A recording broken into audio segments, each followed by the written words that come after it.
Hello mga ka-PJ, isang maulan na hapon sa inyong lahat. Bago natin simulan yung topic natin ngayon, nais ko munang klaruhin o linawin yung tungkol sa ating codename o tawagan. Meron kasing nag-comment o nag-PM sa akin na ano ba talaga ang tawag? Dapat PG ba o PJ? So lilinawin ko yung PG kasi, diyan ako nagsimula na mag-vlog. Kasi gawa ng dati, member ako ng low carb. Kasi try ako kahit payat eh. Pero ito, balik na naman sa katabaan. Ang sarap kumain eh. Tsaka kasi, yun na, kwento ko na rin yun na ngayon, kailangan medyo malakas ang katawan natin kasi merong COVID. So, ngayon, ang PG kasi na pangalan ay nakuha siya sa ibig sabihin ng PG as in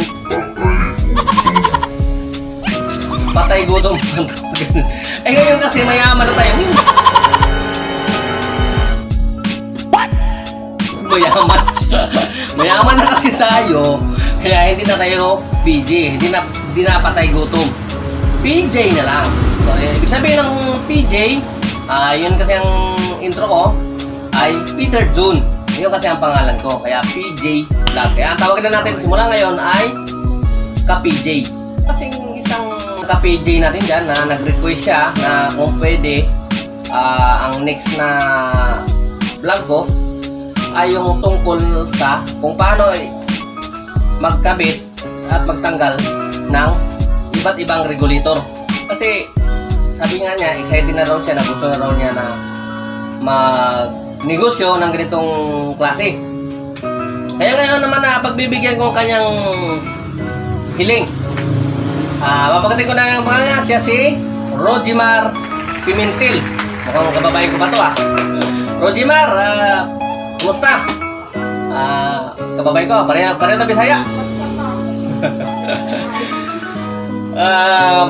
Pero ngayon ito yung natin para malaman mo kung paano ang pagtanggal at pagkabit.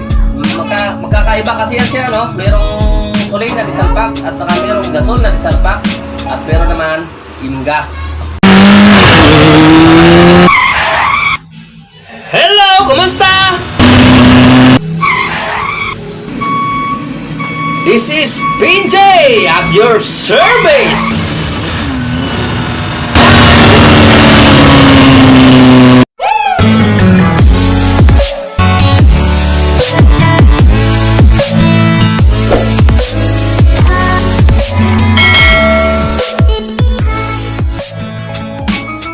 Welcome back mga ka-PJ. Ito na. Umpisa na natin. Umpisa natin to. Paano mag-ikabit itong kalan? Ang ginagamit kasi natin mga ka-PJ ay ganitong klaseng clamp. Kasi ito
Pag ito nawala, minsan kasi pagtanggal ng ganyan, ito naiiwanan dun sa loob, kaya huwag niyong kakalimutan yan. Pag nakita nyo kunwari yung inyong yung naging ganyan na, at naisalpak nyo ng ganyan, makakalimutan nyo. Hindi nyo napansin na wala na itong gasket. Sisingaw yan, ang lakas ng sirit yan. Kaya maaari siyang magsimulang umapoy. Kaya pinakamahalaga sa lahat ito, wag nyo itong kakalimutan. Kaya dapat lagi niyong pamatayan na mayroon siyang gasket para sa regulator. Yan. Ngayon, ang pagkabit nito, tututok mo lang ng ganyan. Yan. Lagi po natin tatandaan na kapag diroskas, ang pihit niyan ay papunta sa kaliwa. Ayan, kaliwa. Kaliwa talaga dapat yan. Okay? Pagka tinanggal nyo naman siya, ay papunta naman siya.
Diba? Parehas lang. Okay. Papatay muna natin bago tanggalin yung regulator.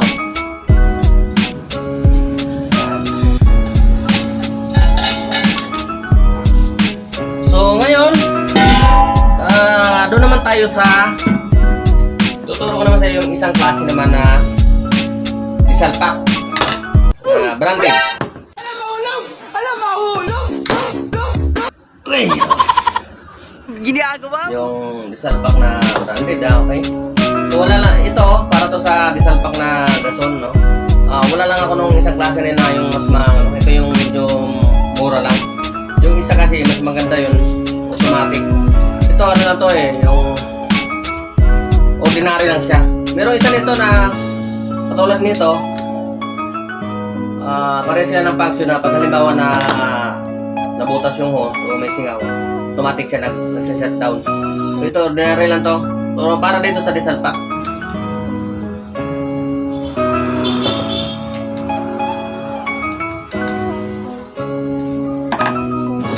So ngayon, ito siya. Ang pagkabit naman nito mga ka-PG, itong regulator na to para to dito sa diesel pack.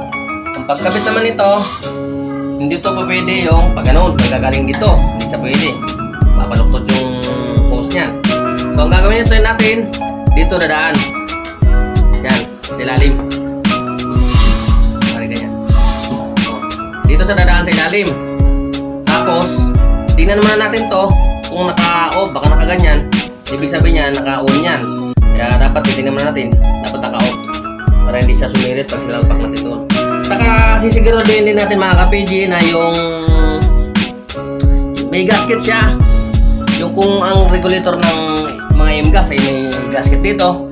Yung sa branded naman ay ang gasket nila nasa mismong valve ng tangke. Ito. Kaya dapat titingnan nyo ito mabuti kung makinis siya. Dapat makinis yan.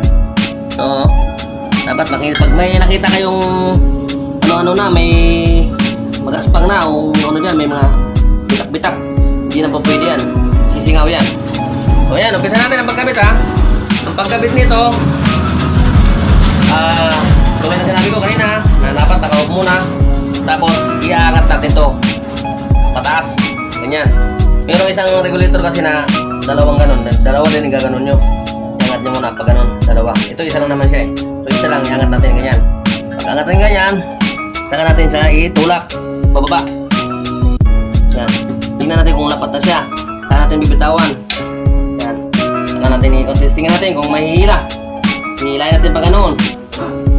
Kapag nahihila, hindi pa pwede yun. Kailangan pag hinila mo siyang ganon, hindi siya nahihila.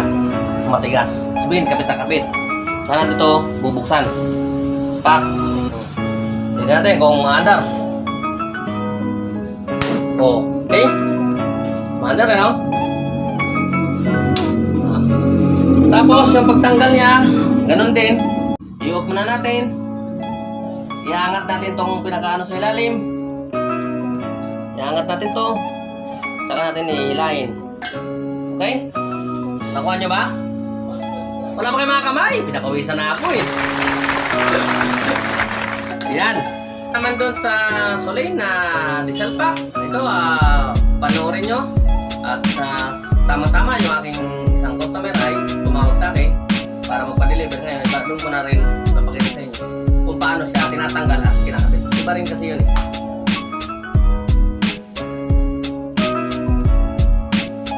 I-off muna natin yung switch niya. Yan, i-off natin. Saka natin pihitin ng pakaliwa. Saka natin iangat. Ayan, tanggal na. Ngayon, pag i-salpak naman natin, titingnan din natin yan kung may damage yung gasket dyan. Kasi mayroon din gasket yung sa Soleil. Yan, makinis siya. So, ibalik natin siya. Dapat naka-off pa rin. Ayan, yun, isalpak natin siya dyan. Dapat lapat yan. Ayan salpak, tak, sabay ikutin natin ng pakanan. At pagkatapos yan, isa pa salpak, ipihitin na pakanan, saka natin i-on yung switch naman. Okay? Meron pa akong isang ituturo, no? Hindi para talaga to sa mga nagbabalak ng negosyo na ganito. Ito naman sa super kalan, ituturo ko sa inyo paano magkabit nito. Dapat alam nyo rin yan. Kaya bawang bumili sa inyo ng super kalan, sigurado kadalasan ng mga customer hindi nila alam kung paano ikabit. Kaya marami akong experience talaga. Kaya ngayon, nung may nag-comment sa akin na kung pwede ako mag-vlog ng ganon, kung paano magkabit ng regulator, pinag-isipan ko muna. Pero naisip ko, marami naman talagang hindi alam kung paano magkabit niyan. Kasi sa mga customer ko minsan pag diniliberan mo, kailangan talaga ikaw magkabit kasi hindi sila marunong. So kaya nabuo yung decision ko na kailangan i-vlog ko ito para matutunan ng lahat. So ito naman super kalan, lagi nyo tatandaan, pag kinabit nyo ito, pag sapag ng ganyan, pakanan yan. Kung sinulong na ganyan, ayan o. Huwag kayo matakot kung may tumutunog dyan. O titigil din yan, mawawala yan. Kita nyo lang. Okay? Ganyan ang pagkalan. Okay, ano dito, bubuksan dito. Ngayon, pagtanggal, pakaliwa. Ano mo lang, pagtanggal. Ano, back. Ang lagi na natin dito tatandaan. Ang lagi nyo lang iingatan pagdating sa super kalan, kailangan yung gasket. May gasket din siya sarili katulad ng mga ganito. Meron din siya, dito naman siya nakalagay. Kailangan laging ano yan, makinis dyan. Hindi pwede yung bitak-bitak. Lagi nyong i-check yan. Baka mamaya pudpud na to, pinapalitan to. Pagka halimbawa turog na, tinatanggal yan. May merong na ano dyan, may piyesa para dyan. May gasket na para dito sa kalan na ito. Yun lamang.